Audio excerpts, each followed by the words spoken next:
सुप्रभात बच्चों, मेरे क्लास में आप लोगों का हार्दिक स्वागत। मैं अभी आप लोगों को वर्ग षष्ठ का संस्कृत विषय पढ़ाएंगे, जिसका षष्ठ पाठ मैंने पढ़ा दिया था, उसी का आज प्रश्न उत्तर कराने जा रहे हैं। आप लोग नोटबुक निकाल लें और लिखें जैसे मैं बता रहा हूँ। देखिए, ये पाठ मैंने पहले ही पढ़ाया था, इसी का आज मैं प्रश्न उत्तर कराऊंगा। इसका शीर्षक है वने वने निवसन्तो वृक्षा। ये षष्ठ पाठ में है, संस्कृत विषय का 6th क्लास का। देखिए 1 नंबर में क्या कहता है, यहाँ से देखिए, पदानि बोधत मतलब पद का ज्ञान हासिल करें।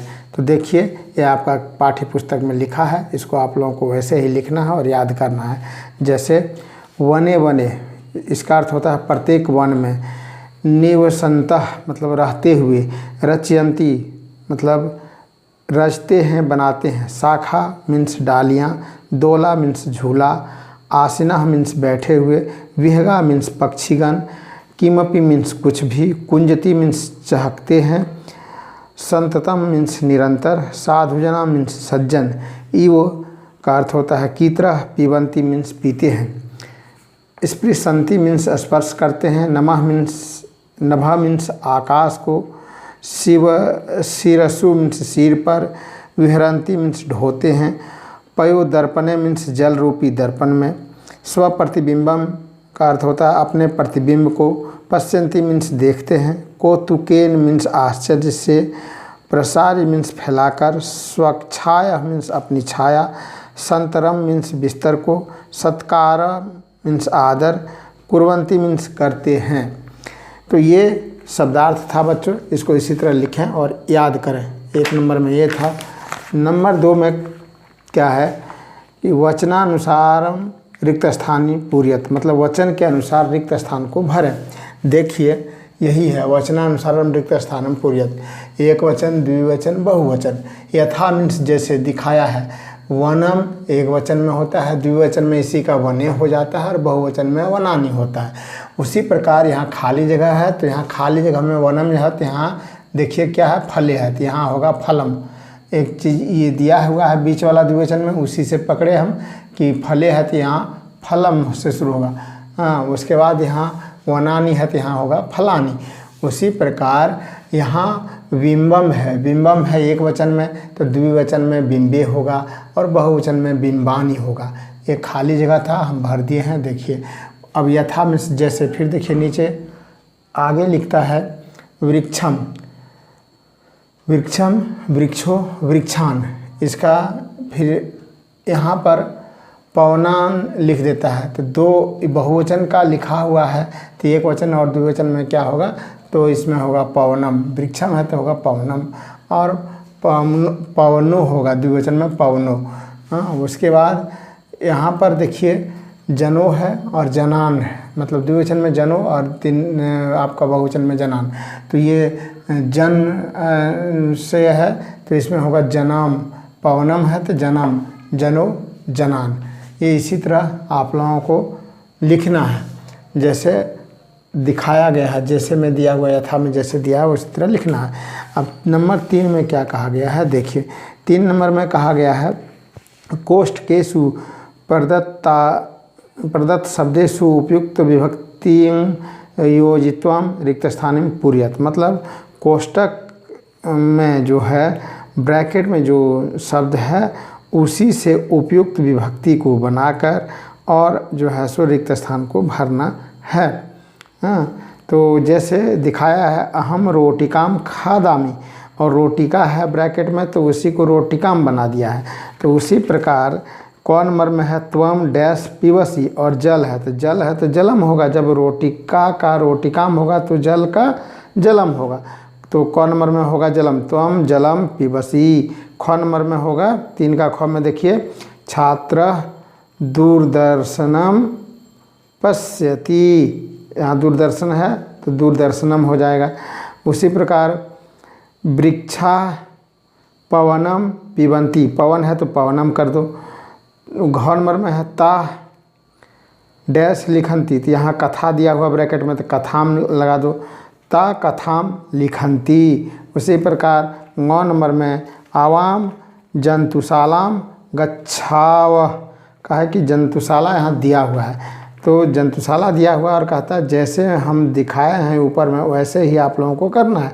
तो जल से जलम हो गया, दूरदर्शन जो है उसमें दूरदर्शनम हुआ, पवन से पवनम, कथा से कथाम, जंतुशाला से जंतुशालाम, यही करके लिख देना है। उसके बाद 4 नंबर में क्या कहता है, अधो लिखितेषु वाक्येषु कृत पदानि चिनुत, मतलब जो वाक्य नीचे दिया गया है इसमें कृत पद को चुने। नंबर क में क्या है देखिए, वृक्षा नभ शिरसु विहंती, इसमें जो है सो कृत पद क्या होगा, वृक्षा होगा। हाँ, ख नंबर में देखिए विहगा वृक्षेषु कुंजती, तो इसमें क्या होगा, कृत पद विहगा। उसके बाद देखिए घ नंबर में पयो दर्पणे वृक्षा स्वप्रतिबिंबम पश्यन्ति, इसमें वृक्षा होगा, वृक्षा कृत पद है। उसके बाद घ नंबर में देखिए कृषकः अन्नानि उत्पादयति, इसमें कृषकः जो है सो कृत पद है। और उसके नीचे 9 नंबर में क्या है, सरोवरे मत्स्य सन्ति, इसमें मत्स्य जो है ये कृत पद है। तो ये लिख लो बाबू, एक एक शब्द में लिखना है इसी तरह। अब नंबर 5 में प्रश्नानुत्तराणि एक पदन लिखत, मतलब प्रश्न का उत्तर एक शब्द में मात्र लिखना है। नंबर क में क्या प्रश्न है, वृक्षा के पातालम स्पृशन्ति, माने वृक्ष किससे पाताल छूता है, तो पैर से, पादे मतलब जड़ से, इसमें होगा पादे, क नंबर में पादे। ख नंबर में वृक्षा किम रचयन्ति, वृक्ष क्या रचते हैं, इसमें होगा वनम, ख नंबर में वनम। ग नंबर में विहगा कुत्र आसीना भवन्ति, जो चिड़िया है वो कहाँ जाके बैठते हैं, तो शाखा दोलायाम, शाखा मतलब डाली होता है, डाली के झूला पर बैठते हैं पक्षी गण सब। उसके बाद घ नंबर में क्या होगा, कौतुकेन वृक्षा किंग पश्यन्ति, इसमें होगा स्वप्रतिबिंबम, मतलब वृक्ष अपने से क्या देखते हैं, तो अपना प्रतिबिंब देखते हैं पानी में, तो स्वप्रतिबिंबम होगा। नंबर 6 में क्या है, समुचिते पदे रिक्त स्थानी पूरत, समुचित पद को रिक्त स्थान में भरें। इधर विभक्ति लिखा हुआ है, इधर एक वचन, द्विवचन और बहुवचन, जैसे दिखाया है उसी तरह करना है। प्रथमा में है गजह, गजो, गजा, तो उसके नीचे लिखा हुआ है अश्व, खाली जगह है द्विवचन में तो लिखो अश्वो, क्योंकि यहाँ ऊपर में गजो है तो यहाँ अश्वो होगा। उसके बाद गजा है ऊपर में तो यहाँ होगा अश्वा, तो अश्व, अश्वो, अश्वा।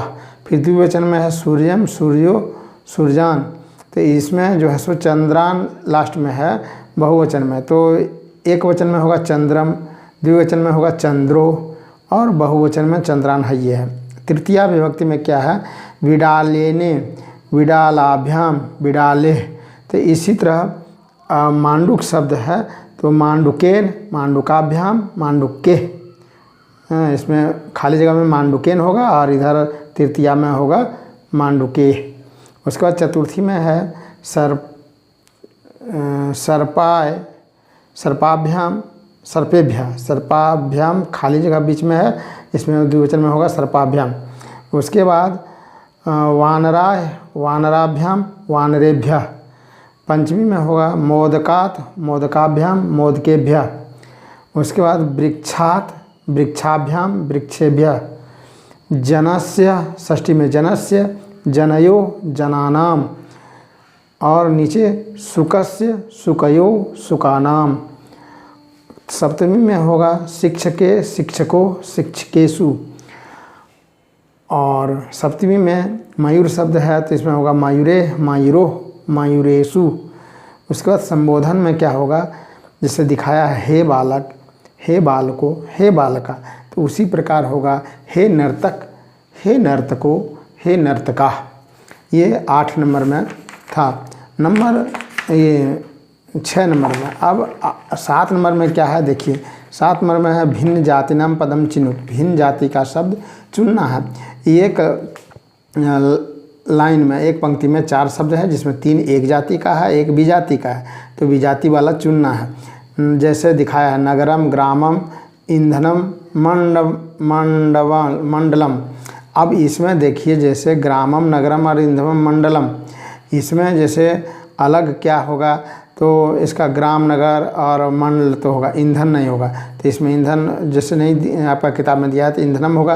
तब उसी प्रकार यहाँ देखिए गंगा, लता, जमुना, नर्मदा, तो ये आपका लता होगा अलग, क्योंकि गंगा, जमुना और नर्मदा नदी का नाम है और लता एक अलग चीज़ है, बैल, तो ये लता अलग होगा, लता इसमें उत्तर होगा।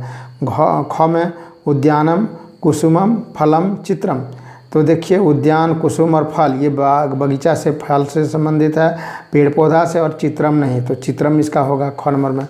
ग नंबर में लेखनी, तूलिका, चटका, पाठशाला, तो इसमें होगा चटका, क्योंकि लेखनी, तूलिका और पाठशाला ये मिलता जुलता है, विद्यालय से संबंधित, बच्चों से संबंधित है, लिखने पढ़ने वाला। उसके बाद यहाँ पर है घ नंबर में आम्रम, कदली फलम, मोदक फलम और नांगनम, तो ये जो है मोदकम होगा, क्योंकि मोदक मीन्स मिठाई होता है, और सब फल है आम्रम, मोदक, कदली फलम और नारंग फलम, आम का फल, केला का फल और नारियल का फल, और ये मोदक मीन्स मिठाई होता है, तो मिठाई अलग जाति का है, तीनों फल है, तो इसका मोदकम होगा। तो एक बार फिर देख लीजिए, 7 का क में होगा लता, ख में होगा चित्रम, ग में होगा चटका और घ में होगा मोदकम। ये था इसका प्रश्न उत्तर बच्चों। इसको आप लोग पढ़ें और याद करें। यदि भूल गए हैं, नहीं लिख पाए, तो मेरा YouTube चैनल को बार बार देखें और उससे आप लोग नोटबुक में लिख लें और इसको याद करें, बहुत उपयोगी है, परीक्षा में आने वाला है। आज इतने रखते हैं, फिर मिलेंगे अगला क्लास में। तब तक आप लोग पढ़ें, लिखें, खुश रहें। जय हिंद।